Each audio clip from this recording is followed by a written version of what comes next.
Thank you. So good afternoon, everyone, ladies and gentlemen. So I'm very pleased to spend a few minutes with you to set the scene, to speak about the digital transformation in general, to insist on this importance of the trust and probably the change in the way we actually need to either demonstrate the trust or see whether we can trust people we are dealing with.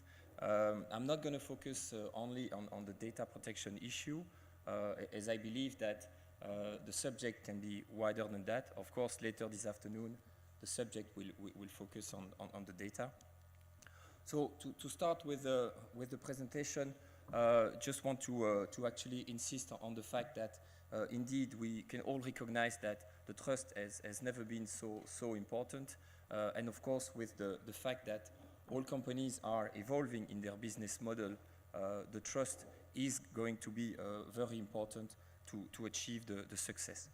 When we talk about trust, and I don't want to be, of course, to go into too technical aspects in terms of IT security, but of course, just want to come back on some of the recent aspects that probably has highlighted the fact that potentially there has been and there will be, again, some information, some stuff that will happen that will show us that actually, yes, as it has been rightly said before, yes, trust, but verify. And we can see that everywhere and in all organizations, it's something that can be compromised. So Mr. Snowden has certainly is certainly having on his shoulder a lot of things in that respect. The trust is also underpinned, and as you of course want to show here, there is a lot of fight against all of those who are trying to reduce or to impair the trust that we have in our system or in our digital economy. So yes, there is a fight happening. So yes, there are people who are generating those events, and of course the police is also very active. So just to focus a bit on the digital transformation. So yes, the world is changing, and you are all in this ICT, so technology business. So of course you're not going to contradict me into that. But of course all your clients, all the normal companies are also impacted by that. So many years ago, the value of a company was very much driven by the products that they sell, by the assets that they have. So this was something that was very tangible, and of course to actually compromise the trust that those companies would have, it was probably necessary to look at the products and the quality of the product that they delivered.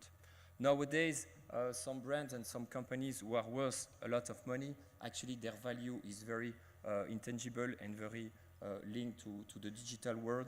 And of course, it also means that actually this value can be compromised as well by different aspects. Of course, what we see is normal companies, let's say, that are also evolving into that. So there is certainly a need to look into that for all of us. The link with one of the aspects of the digital world is, of course, the impact of the social media. Again, to make the link with the past, of course, to increase our social network, our contacts. Many years ago, we had to go and meet people. We had to spend time with them. Of course, this has changed for sometimes the worst, sorry. So when you look at this, when you see the reaction, when you see what happened in London 2011, you could see that the social media has been used on one side by, say, the riots who have organized themselves to organize all those incidents in London. On the other side, it has been also discussed and to an extent proven that also the information that BlackBerry could also have on their system has also been used by the police to actually track the riots. So the strength and the power of the social network is also on one side, can have some negative impact. On the other side, just to illustrate again something that was also highlighted probably for one of the first time in 2012, with the fact that really the digital space has been really, let's say, used beyond something that is probably more, let's say, physical, being the Olympic Games. But there it was very obvious to see this big impact, and that the Olympic Games effectively existed as well on the digital as on the physical world. Again, to illustrate this evolution, probably the thing that is probably the most personal for people is probably not so much only the toothbrush, but probably this little thing there that probably no one will be ready to share, hopefully, and certainly not the toothbrush neither. Just to show a bit some figure and something that is going to change. So based on studies that have been made, so the value of the digital asset in the UK last year has been assessed at 25 billion sterling, and it's something that is obviously changing. What does it mean? It means that everybody, every single individual has increased his use of the digital, has put a lot of personal information on those devices. But when you start asking questions about really what they have done to actually, to a large extent, secure all of these assets, then it starts being a little bit frightening. You see that actually 30% of the people, 1 out of 3, they would not even be able to manage to actually restore any of these devices if at some point they would be broken.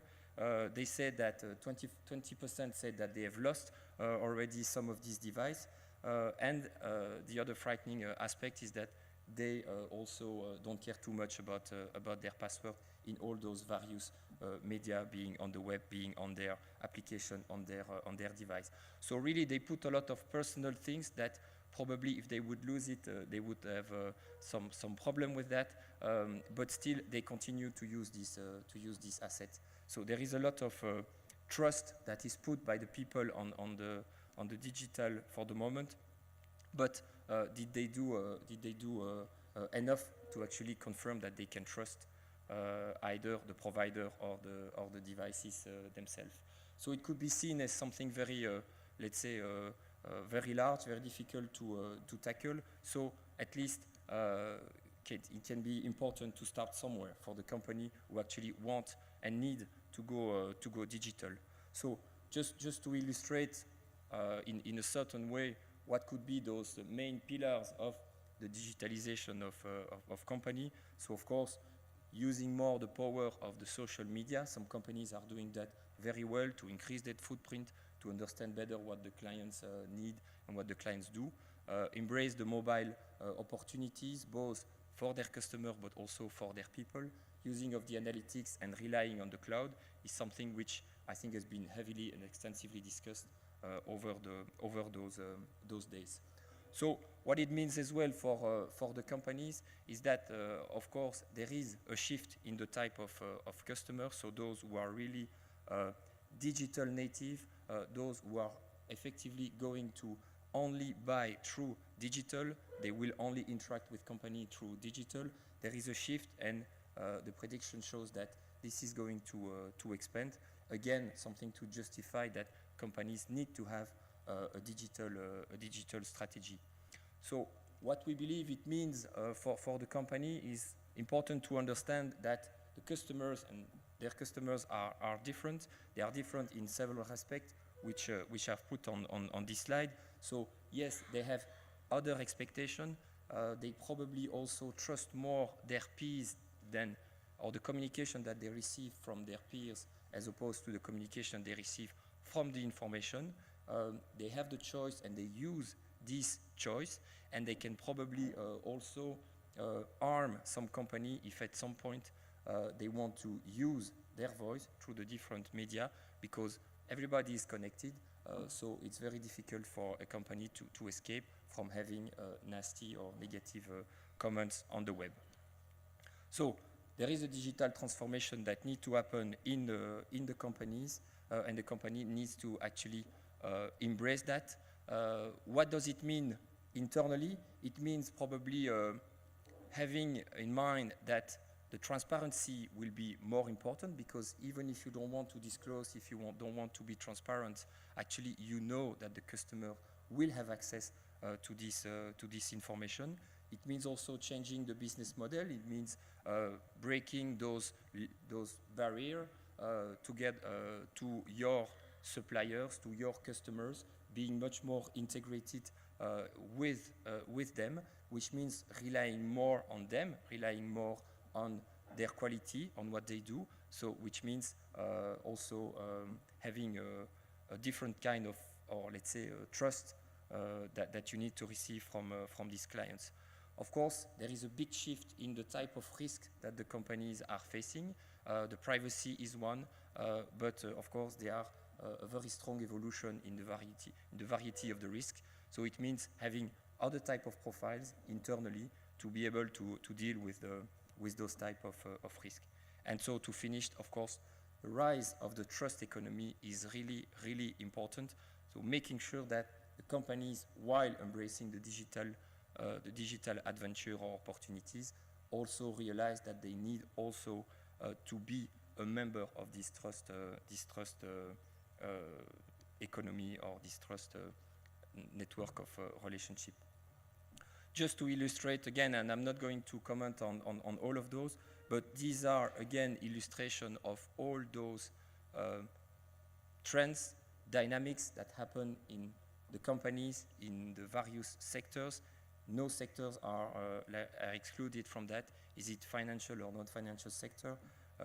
And of course, all of these topics represent either an opportunity for the company or an area of concern to be looked into, to actually ensure that actually they are not increasing their risk exposure. Just want to take an example on the digital identity.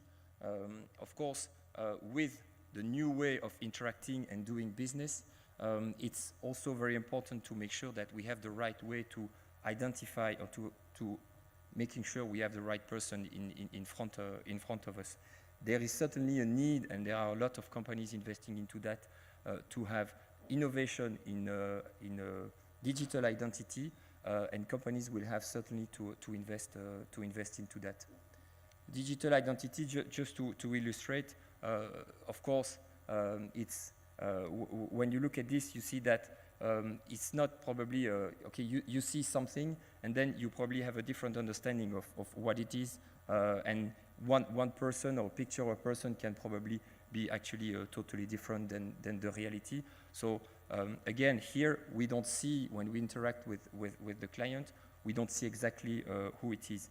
So what could be opportunities to actually increase the confidence we have in the identity space? How can we ensure that we know who is behind the keyboard or who is behind the mobile device? Obviously, we all know that passwords are not enough.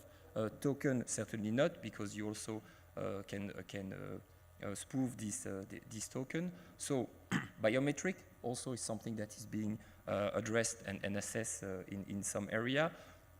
And then, if there is an evolution in the strength of the identity processes, there is also an evolution of what fraudster or what companies can do in this respect. So I speed up a bit just to finish with what we believe are the main pillars of the trust. So on one side, and we'll talk about that this afternoon, really the confidence in the data, not just the privacy, but being comfortable that you have the right data and that you can use them for the right purpose. Confidence in the way you operate internally, the confidence in your cybersecurity, which means the protection of your perimeter, very important. The resilience is also necessary when it comes to trust. You need to trust that the company you're dealing with will be there on the next day.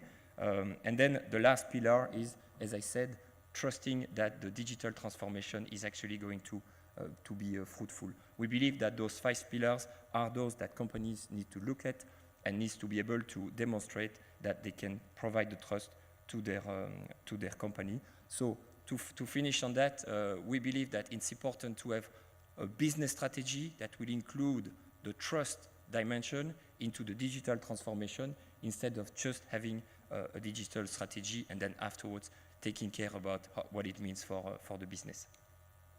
So that was an introduction that was probably not short enough for the organizer, but still, I thank you for your attention.